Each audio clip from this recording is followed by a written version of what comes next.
তো hey guys, আমাকেও তোমরা চিনোই, আমার বিষয়ে কী বলবো, আমি তো আরও। তো আজকে তোমরা নিশ্চয়ই ভাবছি আমি এই গেট আমি কী করছি। আজকে আমি একটা ভিডিও ক্রিয়েট করবো, তো দেখতে থাকো আমাকে সাজার পরে কেমন লাগে। দেখতে থাকো তোমরা, কন্টিনিউ ভিডিওটা করো, পরে বলছি আমাকে কেমন দেখাচ্ছে। এই যে গাইস, লুক নিয়ে চলে আসলাম, আমি হচ্ছে তোমাদের আরশি ভাইয়া। আমাকে নিয়ে তো আর কিছু বলার নাই, কারণ আমি কখন কি করি না করি এটা আমার মাথায় ধরে না। তো এখন দেখো ছেলে ছেলে কেমন লাগছে আমাকে। আর আরেকটা জিনিস, ফুলটা দিবা নাকি গো? এবার আমি চলে এসেছি কিন্তু অন্য একটা রূপ। এবার আমি হচ্ছে গিয়ে ছেলে মানুষের অন্য রূপ।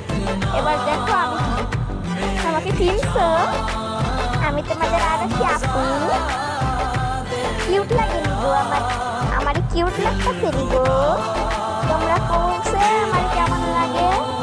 এবার দেখো আমি তোমার ভেদর ভেদর আন্টি, তোমরা ভেদর ভেদর আন্টি সারাদিন ভেদর ভেদর করতে থাকি। এবার তো আমার কেমন লাগে জানি, আমার সিহারটা বক্কাই না, ভালো লাগে না, তবুও কইতাছি জানো আমার কেমন লাগে। সো আজকের মতো এতটুকুই। এবার আমি আমার নিজের ফেসে ফিরে আসবো। তোমরা দেখো আমার নিজের ফেসে আমাকে কেমন লাগে। মানে এমনিতেও তো আমার ফেসটা সুন্দর না, তাও তোমাদের মানে এফেক্টস ছাড়া দেখাচ্ছি, এটা হচ্ছে আমার রিয়েল লুক। সো এবার দেখো আমাকে একটা ফিল্টার দিয়ে কেমন লাগে আর ফিল্টার ছাড়া কেমন লাগে, এটা তোমাদের উপর ডিপেন্ড করে।